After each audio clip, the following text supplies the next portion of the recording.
Assalamualaikum warahmatullahi wabarakatuh dan salam sejahtera. Nama saya Ain Farabi binti Muhammad Azrul. Kini berumur 11 tahun. Saya bersekolah di Sekolah Kebangsaan Seri Pinang yang terletak di Semanggul, Perak. Kod sekolah saya adalah ABA 3034. Sekarang saya akan mengulas tentang sebuah buku yang telah saya pilih dan baca, iaitu yang bertajuk Anak Bekas Prajurit. Buku ini merupakan hasil karya Raja Sabaruddin Abdullah, terbitan daripada Dewan Bahasa dan Pustaka.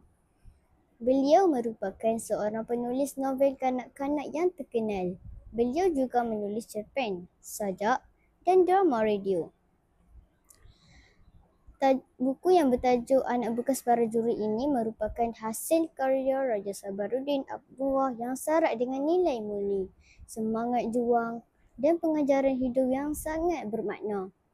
Khususnya buat murid sekolah rendah seperti saya. Dari tajuknya saja, kita dapat menjangkau bahawa kisah ini berkisar tentang seorang anak yang membesar dalam keluarga yang pernah menyumbang kepada negara melalui khidmat ketenteraan. Watak utama dalam buku ini ialah seorang anak yang dibesarkan oleh ayahnya, seorang bekas prajurit. Ayahnya sangat berdisiplin, tegas dan penuh kasih sayang. Nilai-nilai ini secara tidak langsung membentuk watak si anak yang tabah, gigih dan bersemangat wajar dalam menghadapi cabaran hidup.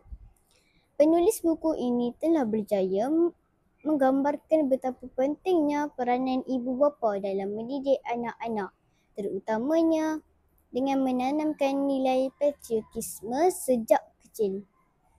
Apa yang menarik dalam buku ini ialah cara penulis menyampaikan kisah dengan bahasa yang mudah difahami dan jalan cerita yang menyentuh hati.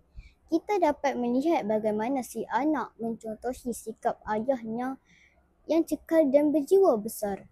Mesej utama yang ingin disampaikan ialah bahawa semangat perjuangan bukan hanya di medan perang, tetapi jaga dalam kehidupan seharian kita menuntut ilmu, membantu keluarga dan berbakti kepada masyarakat.